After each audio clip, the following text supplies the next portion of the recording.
Tungayan naman natin ang mga balita mula sa Visayas.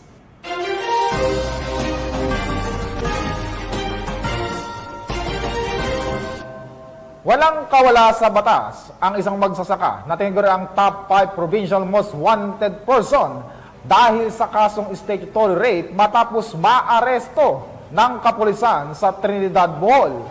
Ang operasyon ay bahagi ng mas malawak na hakbang ng PNP upang sugpuin ang mga krimen laban sa kabataan at mga kababaihan.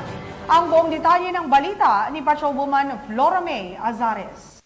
Kulungan ang bagsak ng magsasaka na top 5 most wanted person, provincial level sa kasong statutory rape matapos maaresto ng kapulisan ng Trinidad sa Purok 7, Poblasyon Trinidad, Bohol noong ika-11 ng Nobyembre taong kasalukuyan.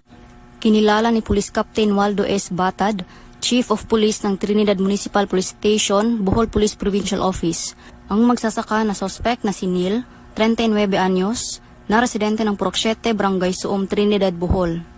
Ayon sa ulat ng pulisya, bandang alas 8:30 ng umaga nang maaresto ng mga otoridad sa bisa ng warrant of arrest para sa kasong statutory rape na inisyu ni Honorable Glenn Pelosas Perhamino, presiding judge ng RTC Branch 52, Talibon, Bohol, na walang rekomendadong piyansa. Kasalukuyang nasa kustodiya ng Trinidad MPS ang suspect para sa dokumentasyon at tamang disposisyon. This case underscores the dedication of our team and the Trinidad Municipal Police Station team commitment to public safety.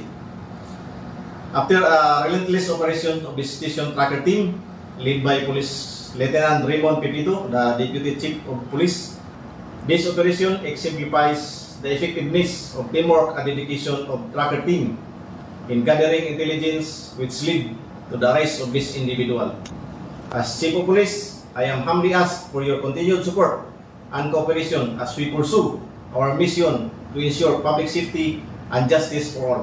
Ang Trinidad PNP ay hindi hahayaang makawala sa kamay ng otoridad ang mga taong gumagawa ng krimen sa kanilang kapwa at komunidad. Dahil sa bagong Pilipinas, ang gusto ng pulis, ligtas ka. Mula dito sa Central Visayas, ako ang inyong PNN correspondent, Patrolwoman Flora May Azares, alagad ng batas, tagataguyod ng Balitang Pulis.